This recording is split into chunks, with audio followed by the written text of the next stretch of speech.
देश भर के साथ ही छत्तीसगढ़ में भी कल से गणेश चतुर्थी की शुरुआत हो रही है। दुर्ग भिलाई की समितियों ने इसकी तैयारियां लगभग पूरी कर ली हैं। कहीं पंडालों के चारों धाम की झलक दिखाई जा रही है, तो कहीं जुरासिक काल और प्रकृति की सुंदरता को दर्शाने की कोशिश की गई है। भिलाई के सेक्टर 2 का गणेश पंडाल इस बार पाषाण काल पर आधारित है।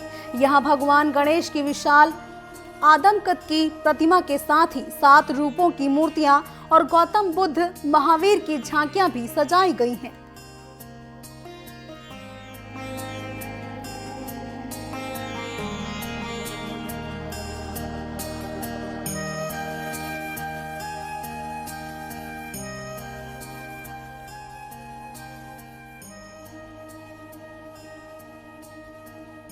बात करेंगे इस पूरे पंडाल को आकार देने में जितने कारीगर कहां से कितने कारीगर लगे और किस तरीके से इसे इस रूप में ढाला गया।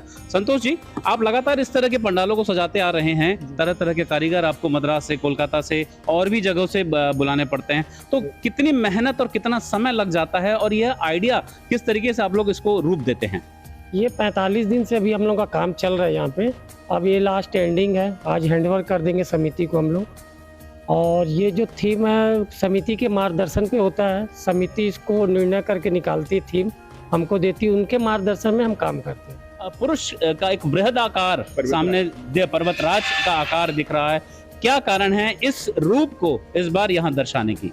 देखिए, इस बार का जो हम लोग का जो निर्णय है, हमारे जो अध्यक्ष हैं, सामान्य अध्यक्ष जी श्रीनिवास राव जी, हमारे अनुज हैं, वो उनका सोच हर साल कुछ ना कुछ नया कुछ करने का है।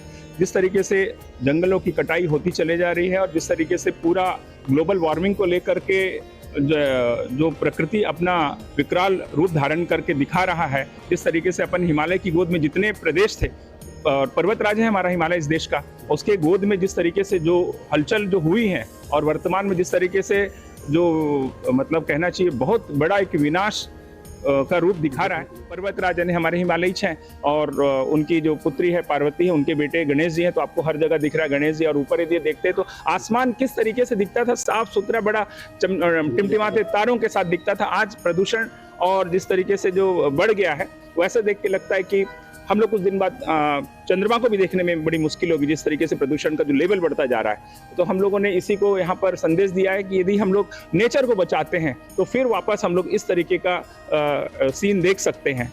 और बाहर जब आप निकलते हैं, पेड़ पौधे कट जाएंगे तो पत्थर सीमेंट के कलर के, भूरे कलर का जमीन हो जाएगा। उस तरीके का संदेश हम लोगों ने दिया कि हम लोग अगर इसको बचा के रखते हैं तो हरियाली की गोद में और टिमटिमाते तारों के नीचे हम लोग सब पलेंगे बढ़ेंगे, ऐसा इस बार का संदेश है। कि मिट्टी की ही मूर्ति पूजी जाती है, मिट्टी की पूजा होती है, तो उसी तरीके से मिट्टी की मूर्ति की ही स्थापना की जानी चाहिए, प्राण प्रतिष्ठा की जानी चाहिए, ताकि विसर्जन के समय भी किसी भी प्रकार की दिक्कत का सामना न करना पड़े, न ही जल प्रदूषित हो।